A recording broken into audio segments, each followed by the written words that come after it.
There's another border story playing out in our hemisphere on the Caribbean island of Hispaniola. The Dominican Republic and Haiti sit side by side, yet have a complex and fraught history. During the 20th century, hundreds of thousands of Haitians crossed into the wealthier Dominican Republic to escape poverty and political instability, only to face color-based racism and, at times, violent repression. Recently, in what international human rights organizations took to be a swipe at those with Haitian roots, the Dominican government made headlines when it ended birthright citizenship for children born in the Dominican Republic to undocumented parents. NewsHour Weekend's Ivette Feliciano has more as part of our ongoing series on Haiti.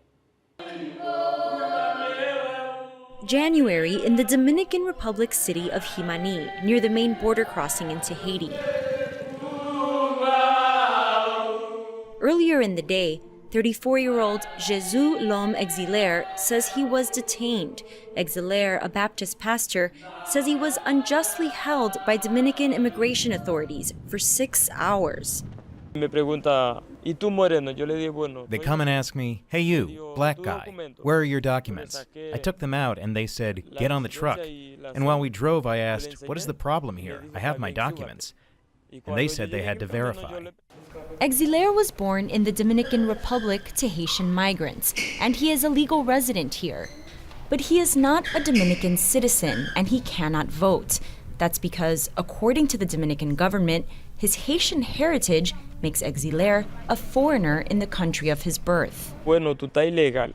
They call you illegal. They say you are not from here, you are Haitian. Go to your country.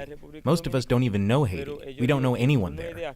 It used to be that, with few exceptions, being born in the DR made you a citizen. But constitutional and legal revisions that took full effect in 2014 changed all that.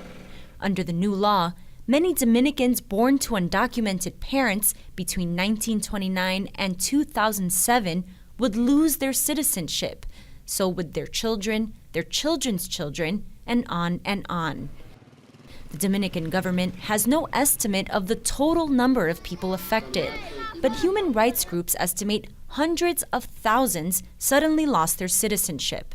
They were no longer eligible to vote, enroll in higher education, or legally work in the country.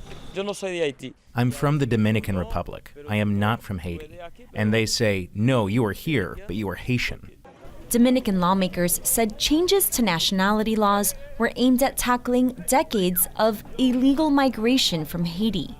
That's not the opinion of the Inter-American Commission on Human Rights, a watchdog arm of the Organization of American States. It claims the new laws are part of a legacy of racial discrimination, xenophobia, and anti-Haitianism in Dominican society. If I'm walking, since I have black skin, they ask for my passport. Ivette Reyes, who is Dominican of Haitian heritage, is a human rights worker. There are Dominicans with black skin, and there are Haitians with white skin.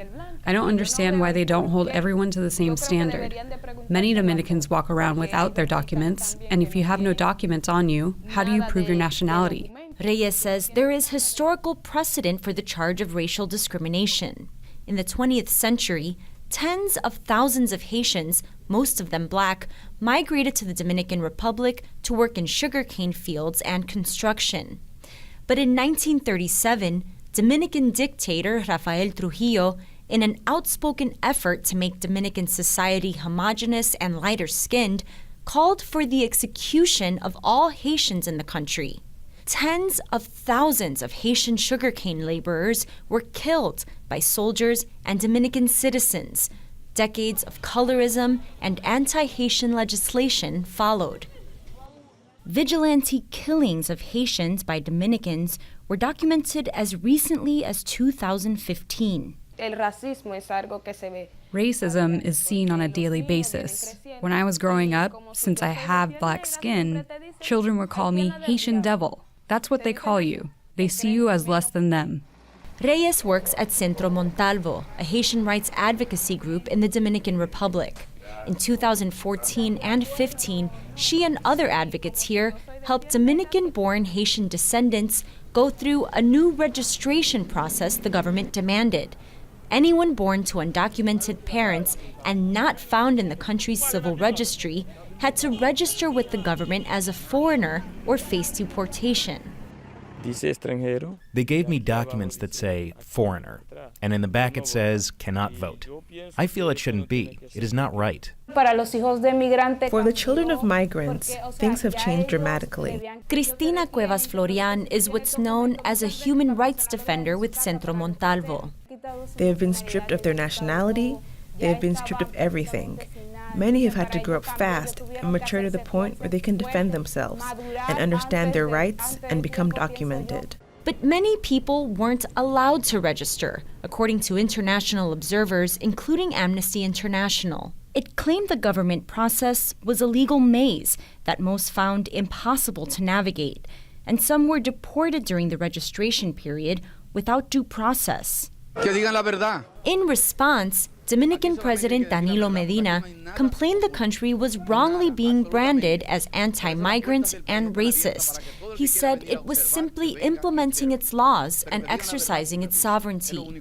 But based on the Dominican government's own numbers, fewer than 5% of denationalized Dominicans of Haitian descent successfully registered with the government.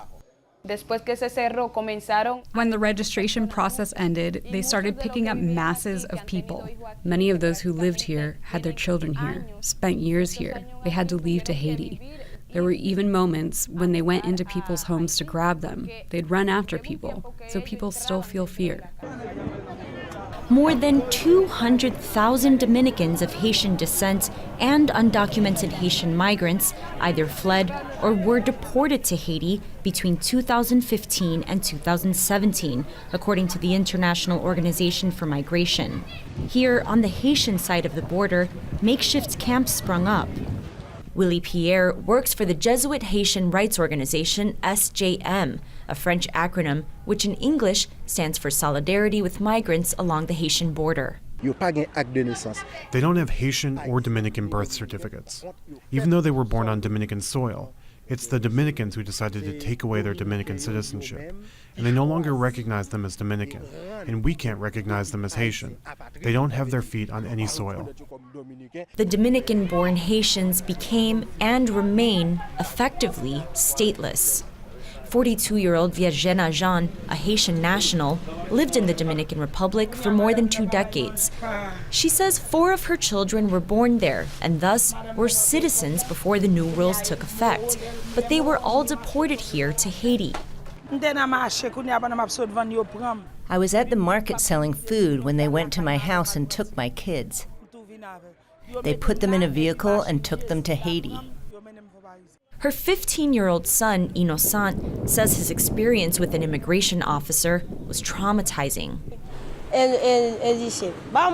He just said, let's go, let's go, let's go. And I said, wait, we just need to grab something. And he said, no, you can't go get anything. Let's go, let's go. And he grabbed me and put me on the bus. When she learned where they were several hours later, Jean joined her children in Haiti just across the border. They settled here in Font Bayard, a community made up of deportees and others who have joined them. When they brought us here, we had no family here. We had no idea what we were going to do. According to Pierre, many people have settled here because they have nowhere else to go, with little or no connections in Haiti and no way to earn a living. In fact, he says many pay bribes to guards to illegally re-enter the Dominican Republic in search of work. They do domestic work in the house or in the garden. Many have families here who are counting on them. But he says most of them are simply sent back to Haiti. Meanwhile, advocates say Dominicans of Haitian descent who remain in the Dominican Republic live in a perpetual state of fear. A team of lawyers, social workers, and volunteers at Centro Montalvo serve as observers at the border and at military checkpoints along Dominican highways. They say they document rights abuses by Dominican authorities. Sometimes they stop me at the checkpoint, and they tell me my documents are not valid, and they ask me for 200 pesos. But I was told that with these documents, I shouldn't have to pay a single peso. Despite his legal residency in the Dominican Republic, Exelaire has been detained 3 times in the last year by immigration officials. I said to them, well, if this is how it works, it is impossible to be here legally. You are going to be picked up whether you have documents or not. It is like we have no value.